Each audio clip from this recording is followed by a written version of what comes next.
Mutual fund सही है, ये सब बोलते हैं, लेकिन जब आप म्यूचुअल फंड करवाने जाते हैं तो मार्केट में सैकड़ों ऑप्शंस हैं और आपके लिए सही म्यूचुअल फंड चूज कर पाना बहुत मुश्किल है। आज हम एसबीआई म्यूचुअल फंड के एक ऐसे म्यूचुअल फंड को डिस्कस करने वाले हैं जिसने पिछले 5 सालों में 233% रिटर्न दिया है। जी हाँ, ये फंड है एसबीआई कॉन्ट्रा फंड। डिटेल में एनालिसिस करते हैं इस फंड का और जानते हैं कि इसमें आपको इन्वेस्ट क्यों करना चाहिए। तो चलिए शुरू करते हैं। सबसे पहले तो एसबीआई कॉन्ट्रा फंड जो है इक्विटी फंड की कैटेगरी में आते हैं। इक्विटी की कैटेगरी में आने वाले फंड जो हैं हाई रिस्क या वेरी हाई रिस्क कैटेगरी में भी आते हैं। कॉन्ट्रा फंड इसको इसलिए कहा जाता है क्योंकि ये कॉन्ट्रेरियन स्ट्रेटजी अपनाते हैं, यानी कि ये अपना कुछ पैसा रिजर्व में रखते हैं और मार्केट में आने वाली अपॉर्चुनिटीज का फायदा उठाने के लिए कोई भी अच्छा शेयर जब गिरता है तो उस समय उसे परचेज किया जाता है। इसी को कॉन्ट्रेरियन अप्रोच कहा जाता है इन्वेस्टमेंट की। एसबीआई कॉन्ट्रा फंड की पास्ट परफॉर्मेंस का एनालिसिस अगर हम करें तो पिछले 1 साल के रिटर्न्स अगर हम लोग देखने वाले हैं तो पिछले 1 साल में इस फंड ने आपका पैसा 1.5 गुना कर दिया है। 1 साल में इस फंड का रिटर्न रहा है 48.85%। इसके साथ साथ अगर हम 3 साल की रिटर्न्स देखते हैं तो 3 साल में इस म्यूचुअल फंड ने ऑफर किया है 30.89% रिटर्न्स और 5 साल के पीरियड में इस म्यूचुअल फंड ने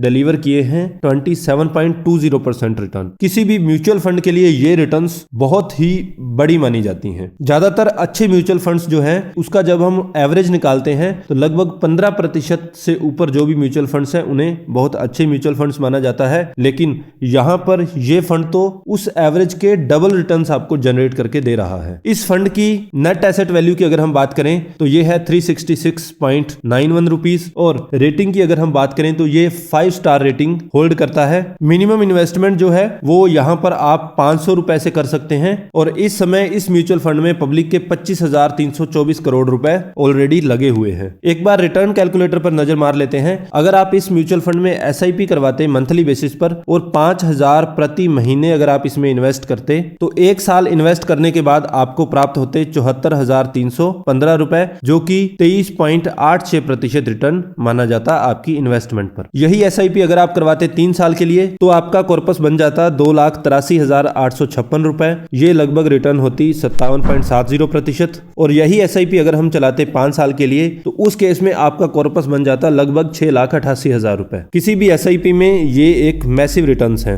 एसआईपी के अलावा अगर आप इसमें लमसम इन्वेस्टमेंट भी करते और एक बार अगर आप 20,000 रुपए इसमें इन्वेस्ट कर देते तो ये पैसे 1 साल में आपके बन जाते 29,770 रुपए। 3 साल तक अगर आप इस इन्वेस्टमेंट को होल्ड करते तो 3 साल में ये बन जाते 44,849 रुपए और यही इन्वेस्टमेंट अगर आप 5 साल के लिए होल्ड करते तो ये बन जाते आपके 66,599 रुपए, जो कि लगभग 233% रिटर्न है। यानी कि कोई भी 100 रुपए अगर आप इन्वेस्ट करते तो ये आपके 333 रुपए बन जाते। ये बहुत ही मैसिव रिटर्न्स हैं। अब ये जान लेते हैं कि ये जो म्यूचुअल फंड है ये इन्वेस्ट कहां कहां कर रहा है। तो इसकी सबसे बड़ी होल्डिंग्स जो है वो आप देख पा रहे होंगे। ज्यादा होल्डिंग इसकी फाइनेंशियल सेक्टर में ही है। सबसे ज्यादा इसने स्टेट बैंक ऑफ इंडिया के शेयर्स खरीद रखे हैं जो कि है 3.03%। इसके अलावा GAIL India Limited, HDFC, Cognizant, ICICI Bank, Axis Bank, Whirlpool, RBI. यहां पर आरबीआई के शेयर्स इसने नहीं खरीदे हैं, आरबीआई के ट्रेजरी बिल्स इसने खरीद रखे हैं। एनर्जी सेक्टर में भी इन्वेस्टमेंट है, पेट्रोनेट एलएनजी में इन्वेस्ट कर रखा है।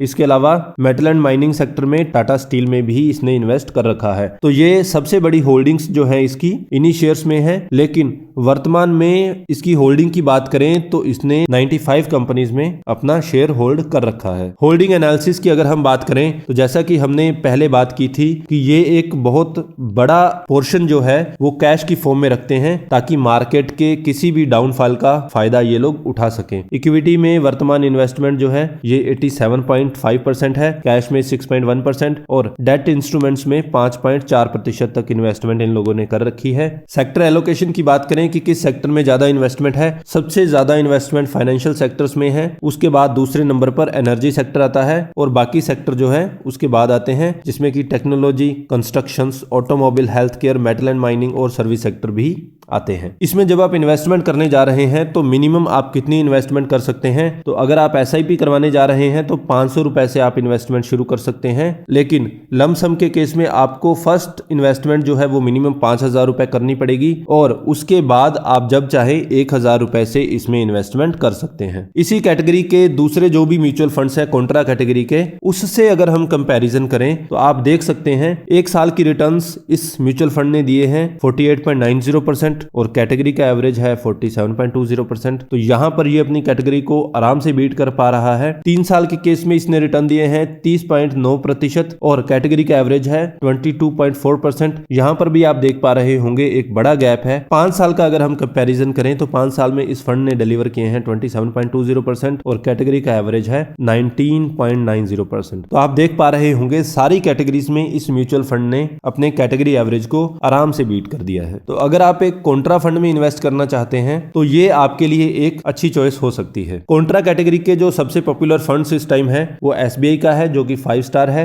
दूसरे नंबर पर कोटक इंडिया आता है जो कि 4 स्टार रेटिंग होल्ड करता है। इसके बाद आता है इन्वेस्को का कॉन्ट्रा फंड जो कि 3 स्टार रेटिंग होल्ड करता है। यहाँ पर एक्सपेंस रेशियो क्या रहने वाला है और जो भी रिटर्न्स आप प्राप्त करने वाले हैं उस पर टैक्स क्या लगने वाला है उसकी अगर हम बात करें तो यहाँ पर एक्सपेंस रेशियो रहेगा 0.67%। ये एक खर्चा होता है आपके म्यूचुअल फंड को मेंटेन करने के लिए। इसके साथ साथ एग्जिट लोड की बात करें, अगर आप 1 साल से पहले इस म्यूचुअल फंड को रिडीम करते हैं तो यहाँ पर आपको एग्जिट लोड देना पड़ता है 1%। साथ में स्टैंप ड्यूटी यहाँ पर आपको देनी होती है 0.005%। टैक्स इंप्लीकेशंस की अगर हम बात करें तो अगर आप 1 साल से पहले इस म्यूचुअल फंड को रिडीम करते हैं तो यहाँ पर आप जो भी रिटर्न्स अर्न करेंगे वहां पर आपको 15% टैक्स देना पड़ेगा। लेकिन अगर आप इस म्यूचुअल फंड को रिडीम करते हैं 1 साल के बाद तो उस केस में आपको देना होता है लॉन्ग टर्म कैपिटल गेन और लॉन्ग टर्म कैपिटल गेन पर 10% टैक्स लगता है। वो भी तब लगता है जब आपकी रिटर्न्स जो हैं वो 1 लाख से ज्यादा चली जाती हैं। तो लॉन्ग टर्म कैपिटल गेन अगर 1 लाख रुपए तक है तो उस केस में आपको कोई भी टैक्स नहीं देना पड़ेगा। तो ये था एक detailed analysis SBI Contra fund के बारे में। SBI म्यूचुअल फंड के बारे में कोई भी अगर आपका डाउट हो तो आप हमसे कमेंट बॉक्स में पूछ सकते हैं या फिर डिस्क्रिप्शन में दिए गए लिंक्स का प्रयोग करके आप लोग हमसे WhatsApp, Telegram या फिर Instagram पर डायरेक्टली कांटेक्ट भी कर सकते हैं। हमारे कंटेंट के लिए अगर आप लोग हमें अप्रिशिएट करना चाहते हैं तो please like and share the video and don't forget to subscribe the channel. Thank you so much.